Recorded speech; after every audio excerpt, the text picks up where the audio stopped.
Rather says an increasing number of rappers this year embraced Islam or acknowledged they previously embraced Islam.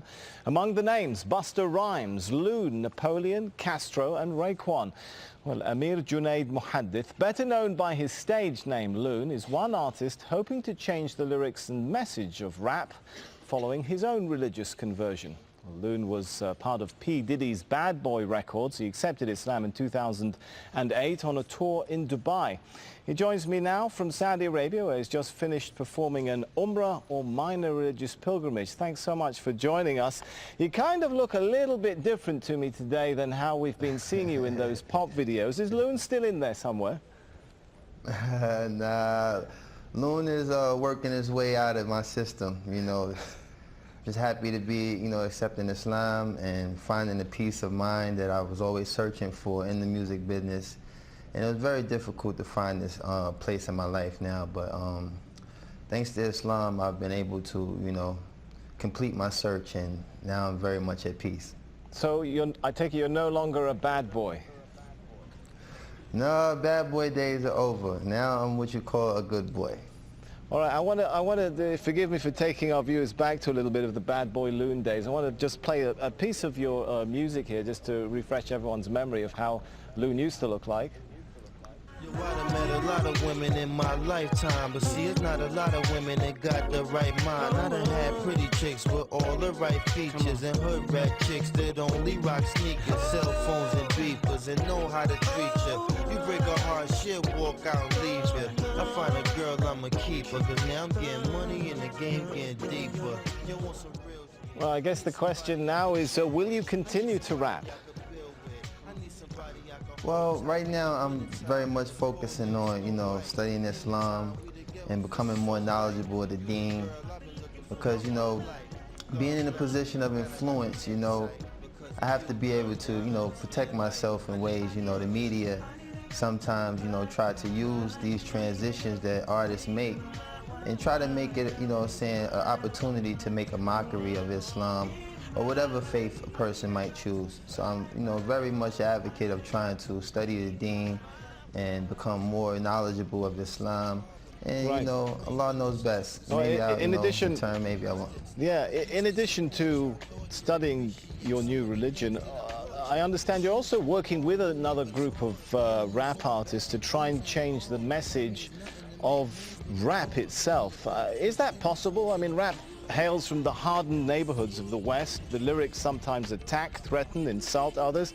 Can rap be rap without all of that? Well, that's something I think all of us as artists who, accepted Islam are struggling with, because it's a very, very fine line, With me, I actually really love the music, but it's the lifestyle that's really the bad influence, The music sometimes can be geared towards things that influence people to do positive things, but the actual, part that detours people from, practicing their faith or concentrating on positive things is really the lifestyle. All right, I've got to ask you this one now. I want you to give us the first post-Islamic conversion rap of Loon live here in Al Jazeera. Oh man, you catch me off guard now, because I really, like I said, I've veered away from that lifestyle for a second. Come on, just a sentence or two. I know there's still a bit of Loon in there somewhere.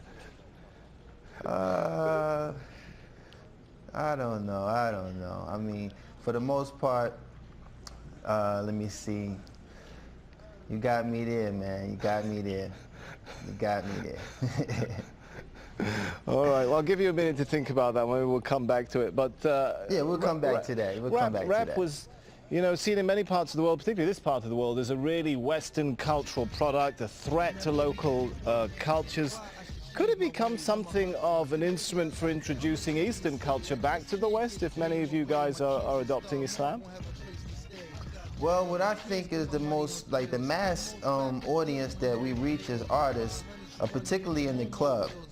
So to, have people in the club actually reciting ayats or things that, pertain to Islam will kind of, give the wrong impression. I think that, spoken word is something I've been focusing on trying to, you know, make a transformation to doing spoken word, because I do have the lyrical ability to establish a lot of strong things that make Islam so beautiful.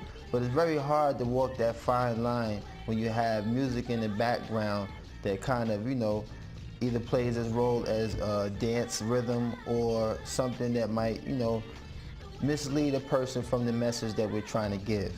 So, you know, like I said, there's a lot of artists that's in the position that I am, and we're trying to, you know, find that fine line without offending anyone or causing any harm to anyone who might be influenced by the negative aspect of music. And we're just trying to really focus on, you know, walking that fine line and being able to be a benefit to those who like music versus being a contributor to the negative side. All right, we're running short on time, but we have still got about a minute left, so I'm going to come back to my question. Any ideas come to mind now for that live rap for us before we go? Oh, man. Man, you put me on the spot. Well, like I said, I haven't really prepared myself for that aspect. I was really thinking of, you know, trying to be more of an influence of telling people that, you know, it's such a beautiful conversion to accept Islam.